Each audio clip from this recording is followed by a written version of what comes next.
Assalamualaikum warahmatullahi wabarakatuh. Alhamdulillahirabbil alamin. Asyhadu an la ilaha illallah wa asyhadu anna Muhammadan abduhu wa rasuluh sallallahu alaihi wasallam wa ala alihi wa ashabihi. Amma ba'da.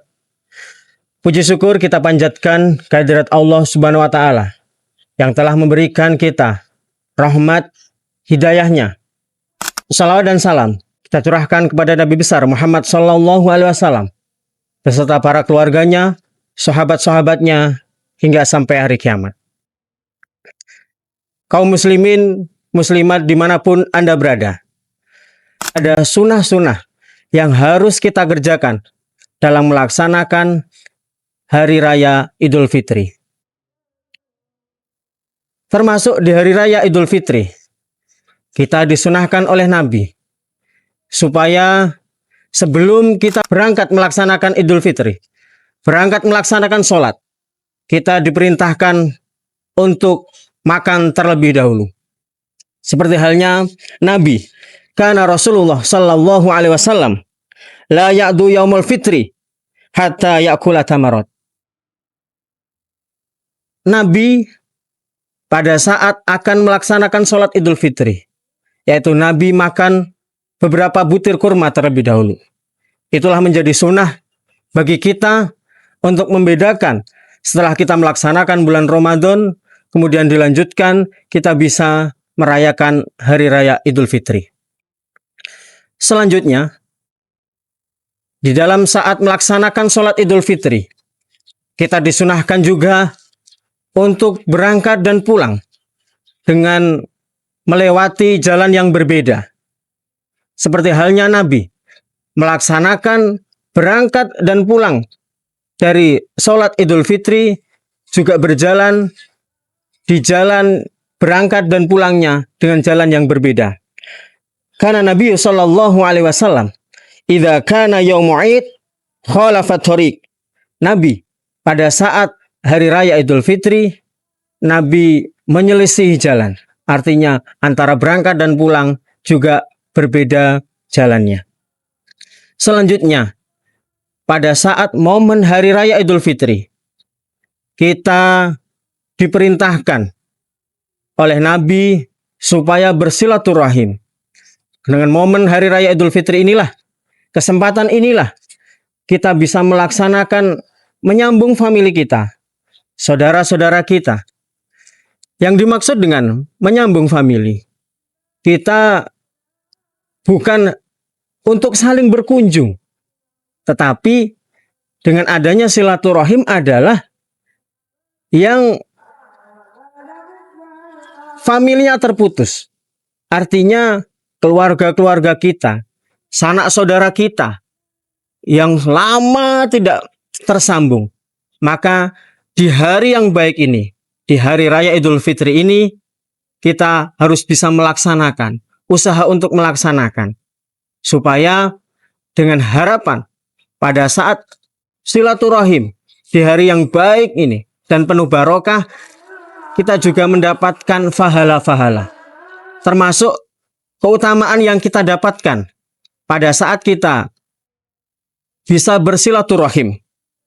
Man ahabba ayyumarro, man ahabba ayyumaddalahu fi umurih wa ayyuzadalahu fi rizkihi. Barang siapa yang senang di situ dipanjangkan umurnya, ditambahkan rezekinya, maka Nabi memerintahkan supaya menghormati kepada kedua orang tua dan juga supaya bersilaturahim. Itulah kenapa sunnah bersilaturahim, kita bisa melaksanakan kewajiban itu dengan baik.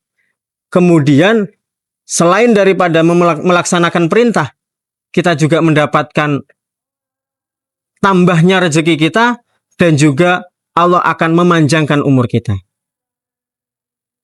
Tentunya di dalam bersilaturahim kita juga ada batasan-batasan. Karena itu sebagai syiar kita, sebagai amalan baik kita, maka kita harus mengedepankan adab kita. Sebagai seorang Islam, jangan sampai kita melanggar batas-batas. Batas-batas apa saja yang berkaitan dengan silaturahim. termasuk antara yang muhrim dan bukan muhrimnya. Dalam bersilaturahim, kita juga supaya harus menjaga itu. Supaya kita betul-betul mendapatkan pahala. Dalam kita melaksanakan ibadah kita dengan baik, bersilaturahim, kita juga mendapatkan pahala. Jangan sampai dengan kita bersilaturahim, malah kita mendapatkan dosa-dosa. Itulah beberapa sunnah-sunnah yang harus dilaksanakan pada hari raya Idul Fitri. Saudara kaum muslimin, muslimat dimanapun Anda berada. Setelah kita melaksanakan berpuasa 1 bulan full di bulan Ramadan ini, selanjutnya masih ada amalan yang harus kita kerjakan.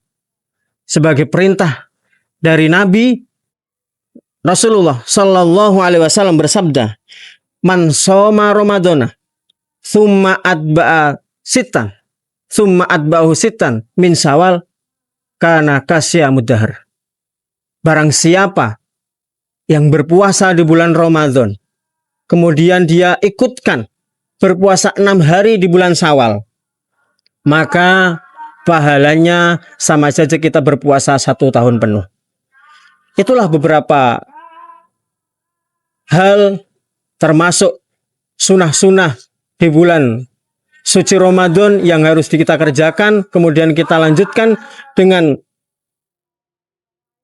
sunnah-sunnah di hari raya Idul Fitri, sehingga dalam melaksanakan kewajiban kita, melaksanakan ibadah kita, selain daripada kewajiban kita sudah kita kerjakan, maka sunnah-sunnah itulah yang akan menambah pahala di sisi kita. Hadirin, Bapak Ibu kaum muslimin muslimat dimanapun saja berada, marilah kita senantiasa melaksanakan kewajiban-kewajiban kita, dari mulai ibadah di bulan Ramadan yang penuh barokah. Semangatnya luar biasa. Namun selepas dari bulan Ramadan, kita juga tetap harus meningkatkan ibadah kita, sehingga amalan-amalan kita diterima oleh Allah Subhanahu wa Ta'ala, dan kita kembali fitrah, kita kembali suci.